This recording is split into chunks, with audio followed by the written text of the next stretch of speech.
தேவனுக்கு மகிமை உண்டாவதாக.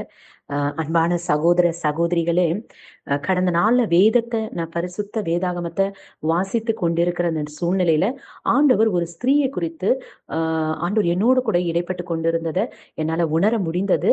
அந்த தியானம் உங்களுக்கும் பிரயோஜனமாக இருக்கும், ஆசீர்வாதமாக இருக்கும் என்று நான் விசுவாசிக்கிறேன்.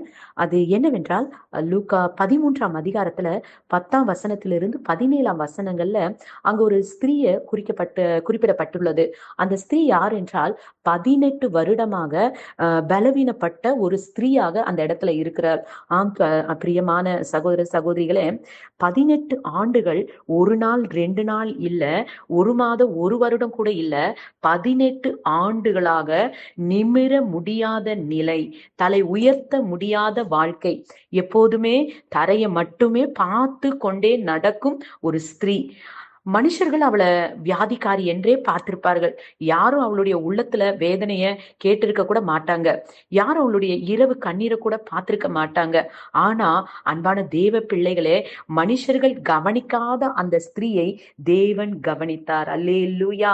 அவள் பிறவியிலேயே இப்படி இல்லை. ஏனென்றால் வேதம் சொல்லுகிறது 18 வருட ஸ்திரீ.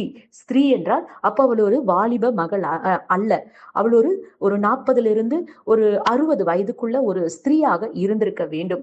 அவள் வாழ்க்கையில நடுவுல தான் இந்த ஒரு பலவீனத்தின் ஆவியினால அவள் தாக்கப்பட்டிருக்க வேண்டும் என்று இந்த இடத்துல நான் தியானிக்கிறேன்.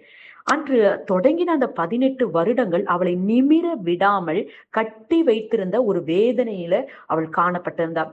எவ்வளவு கஷ்டப்பட்டு இருப்பா தெரியுங்களா? உட்கார முடிஞ்சிருக்காது, நடக்க முடியாது, படுக்க கூட சரியா முடியாது. ஆனால் அந்த வேதனையில் அவள் தேவனிடத்திலிருந்து பிரியவே இல்லை. தேவனை தேடுவத ஒரு நாளும் விட்டு கொடுக்காம ஓய்வு நாள் தோறும் அவள் தேவ ஆலயத்தை தேடி சென்றவளாய் இருந்தாள். ஆமென், ஹல்லேலூயா. ஓய்வு நாள்ல உடம்பு சொல்லும் வராதே என்று சத்தத்தை விட ஆத்மா சொல்லும் தேவனை தேடி என்ற சத்தத்தை அந்த ஸ்திரீ கேட்டிருப்பாள் என்று நான் கற்பனை பண்ணுகிறேன். 18 வருடங்கள் அற்புதம் இல்லை என்றாலும், மாற்றங்கள் இல்லை என்றாலும், பதில் இல்லை என்றாலும், அவள் தேவனை தேடுவதை விட்டு கொடுக்கவே இல்லை. அவளுக்கு தெரியாது அன்றைய நாள் தான் அவளுடைய கடைசி கண்ணீரின் நாள் என்றும், அந்த நாள் தான் அவளுடைய கடைசி போராட்டத்தின் நாள் என்றும் அவளுக்கு தெரியவே இல்லை. அங்க ஒரு திருப்பு முனைய தேவன் அவளுக்கு அறியாமலேயே வைத்திருந்தால் பிரியமானவர்களே. ஆமென், ஹல்லேலூயா. ஆனா இருதயங்களை ஆராய்ந்து அறிகிற கர்த்தர் அந்த ஸ்திரீயை தாண்டி செல்லவே இல்லை. அவளை அழைத்தார், அவளிடம் பேசினார், அவளை பார்த்து அவளை கட்டி வைத்திருந்த அந்த ஆவியை கடிந்து ஆண்டவர் அந்த ஆவியை துரத்தி அடித்தார். அல்லேலூயா. 18 வருட கட்டிலிருந்து ஆண்டவர் ஒரு நொடியில அவளுக்கு ஒரு விடுதலையை அற்புதமாக செய்தார். அல்லேலூயா. முதல்ல அவ கட்டி வைத்திருந்த பொல்லாத ஆவிலிருந்து விடுதலை கொடுத்தார். அடுத்ததாக 18 வருடமா நிமிர முடியாத அவளை கர்த்தர் நிமிர செய்தார். முடிவில பாருங்க, அவள் ஒரு சாதாரண ஸ்திரீயா இருந்தவளை ஒரு வரலாறாக ஆண்டவராக இயேசு கிறிஸ்து மாற்றினார். பல அற்புதங்கள் பெற்றாங்க, பல ஆண்டவரிடத்துல அதிசயங்களை பெற்றுக்கொண்டாங்க, நன்மைகளை பெற்றுக்கொண்டாங்க, சுகத்தை பெற்றுக்கொண்டாங்க. ஆனா இந்த ஸ்திரீ மட்டும்தான் இயேசு சொல்லப்படுகிற அற்புதங்களில இவளை நினைவு கூர்ந்து ஆண்டவருக்கு நாம் நன்றியும் ஸ்தோத்திரங்களையும் ஏறெடுக்கிறோம். ஹல்லேலூயா. இன்றைக்கும் அவளுடைய சரித்திரம் நமக்கு நம்பிக்கையை கொடுக்கிறது. ஆமென், ஹல்லேலூயா. நம்முடைய நீண்ட கால போராட்டங்களுக்கு முடிவு உண்டு என்பதை அந்த ஸ்திரீயின் மூலமாய் ஆண்டவர் நம்மோடு பேசுகிறார். பிரியமானவர்களே, அன்பு தேவ பிள்ளையே, இன்றைக்கு நீங்கள் நிமிர முடியாத நிலையில இருக்கலாம், தலை குனிந்த வாழ்க்கையில நடந்து கொண்டிருக்கலாம். எது எப்ப மாறும் என்று கண்ணீரோடு நீங்க இந்த வார்த்தையை நீங்க கேட்டுக்கொண்டிருக்கலாம். ஆனால் இந்த 18 வருட ஸ்திரீயை ஆண்டவர் சொன்ன அந்த அவளுடைய இருதயத்துல அவள் சொல்லி கொண்டது போல, விடாது நீ தேவனை தேடு என்று அவள் தேடினது போது அவளுடைய வாழ்க்கையில ஒரு பெரிய எதிர்பார்க்க முடியாத முடியாத அற்புதத்தை ஆண்டவர் கொடுத்து அவளை வரலாறாய் மாற்றினால், அதே போல ஆண்டவர் உங்களையும் மாற்றுவேன் என்று அந்த ஸ்திரீ மூலமா ஆண்டவர் உங்களோடு பேசிக் கொண்டிருக்கிறார். பிரியமானவரே, ஹல்லேலூயா. நீதிமொழி 23வது அதிகாரம் 18ஆம் வசனம் சொல்லுகிறது, நிச்சயமாகவே முடிவுண்டு, உன் நம்பிக்கை வீண் போகாது. ஆமென். ஹல்லேலூயா. அவளை மாற்றின தேவன் உங்களையும் மாற்றுவார்.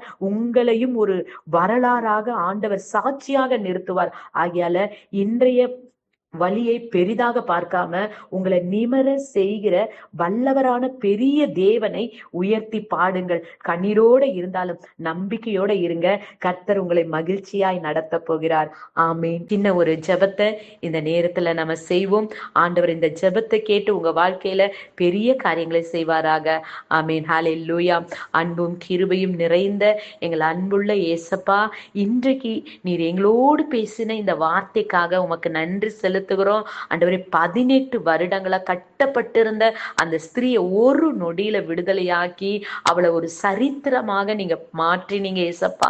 அதற்காக நன்றி செலுத்துகிறோம். ஆண்டவரே, இன்றைக்கு இங்க இருக்கிற ஒவ்வொரு தேவ பிள்ளைகளுடைய வாழ்க்கையிலும் நீண்ட காலமா தொடரும் போராட்டங்களா இருக்கலாம், விடை தெரியாத கண்ணீரா இருக்கலாம், நிமிர முடியாத சூழ்நிலையா இருக்கலாம்.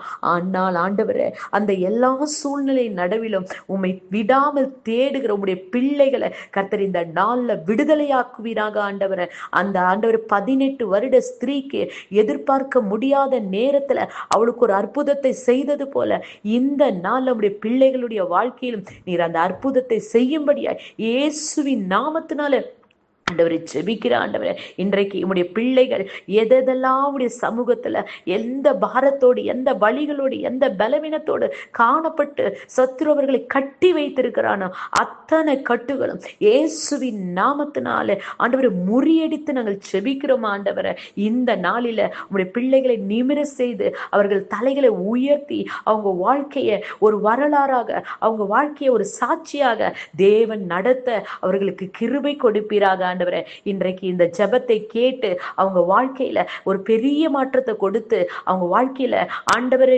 நீர் நன்மையை செய்ய போகிறதற்காய் நன்றி செலுத்துகிறேன். நிச்சயமாய் முடிவுண்டு, உன் நம்பிக்கை வீண் போகுது என்று சொன்னது போல அவர்கள் நம்பிக்கையை நீர் கனப்படுத்தி அவர்களை ஆசீர்வதிக்கிறதற்காய் நன்றி ஆண்டவரே. இந்த வார்த்தையை கேட்டு கொண்டிருக்கிற ஒவ்வொருவரையும் உம்முடைய சமாதானத்தினால, உம்முடைய பலத்தால, உம்முடைய சந்தோஷத்தினால நீ நிரப்பி நடத்தும், ஆசீர்வதியும். இயேசுவின் நாமத்தினால ஜெபிக்கிறோம் ஜீவனுள்ள நல்ல பிதாவே.